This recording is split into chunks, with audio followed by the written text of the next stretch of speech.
Halo anak-anak, apa kabar kalian semua? Semoga dalam keadaan sehat ya dan bersemangat untuk menjalankan aktivitas hari ini. Nah, pada kesempatan kali ini kita akan belajar tentang perkembangbiakan tumbuhan secara vegetatif buatan. Dalam tayangan video sebelumnya, kita sudah pernah belajar tentang perkembangbiakan tumbuhan secara vegetatif, di mana kita ketahui bahwa perkembangbiakan secara vegetatif itu terbagi dua, yakni vegetatif alami dan vegetatif buatan. Perkembangbiakan vegetatif buatan pada tumbuhan adalah perkembangbiakan secara tidak kawin atau aseksual yang dilakukan melalui campur tangan manusia. Tujuan dari perkembangbiakan vegetatif buatan ini adalah untuk mendapatkan tumbuhan yang memiliki mutu tinggi, antara lain seperti buah yang banyak, akarnya yang kuat, serta ketahanan terhadap penyakit. Terdapat beberapa cara perkembangbiakan vegetatif buatan, yakni mencangkok, mengenten atau menyambung, merunduk, okulasi atau menempel, dan yang terakhir yaitu dengan cara stek.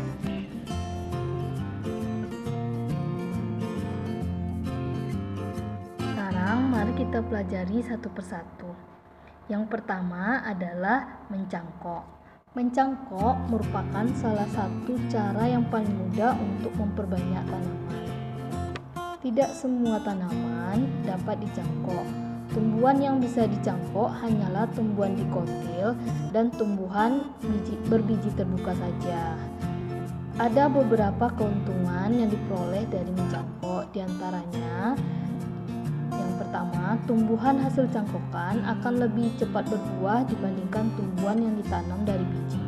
Keuntungan yang kedua, tumbuhan yang dicangkok memiliki sifat yang sama dengan induknya. Keuntungan yang ketiga, tingkat keberhasilannya lebih tinggi karena pada proses mencangkok akar akan tumbuh ketika masih berada di pohon induk. Keuntungan yang keempat, produksi dan kualitas buahnya akan sama persis dengan tanaman induknya. Keuntungan yang kelima, tanaman asal cangkok bisa ditanam pada tanah yang letak air tanahnya tinggi atau di pematang kolam ikan.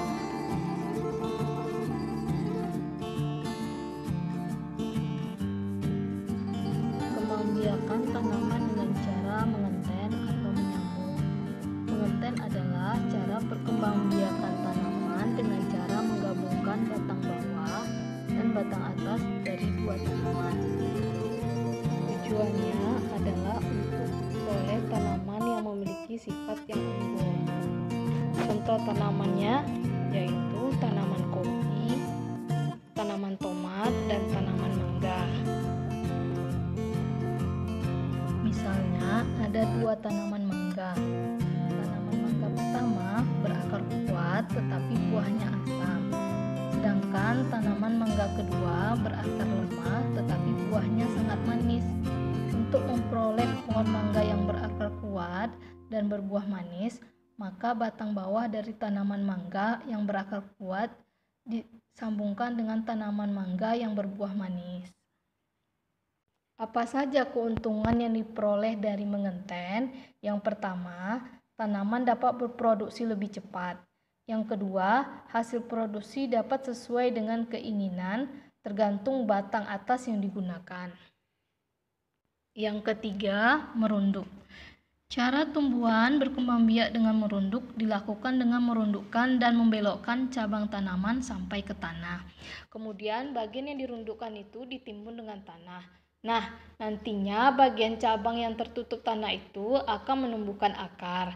Setelah tumbuh akar, cabang batang itu bisa dipotong dari tumbuhan induknya dan menjadi tumbuhan baru. Contoh tanaman yang dikembangbiakan dengan cara merunduk yaitu tanaman anggur dan tanaman stroberi. Cara perkembangbiakan tanaman yang keempat yaitu okulasi atau menempel. Menempel atau okulasi adalah menempelkan mata tunas pada batang tanaman sejenis yang akan dijadikan induk. Tumbuhan yang akan ditempeli harus strukturnya yang kuat. Okulasi bertujuan menggabungkan dua tumbuhan yang berbeda sifatnya sehingga dihasilkan tumbuhan yang memiliki dua jenis buah atau bunga yang berbeda. Contohnya, okulasi pada bunga mawar akan menghasilkan dua warna atau lebih yang berbeda. Perkembangbiakan tumbuhan yang kelima yaitu stek. Stek adalah cara perkembangbiakan tanaman dengan cara menanamkan potongan atau bagian dari tumbuhan. Bagian yang dari tumbuhan yang dapat ditanam berupa batang, tangkai, atau daun.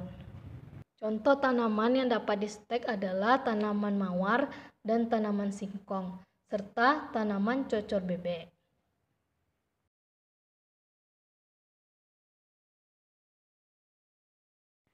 Demikian pelajaran kita hari ini. Semoga anak-anak Ibu bisa memahami apa yang sudah Ibu sampaikan.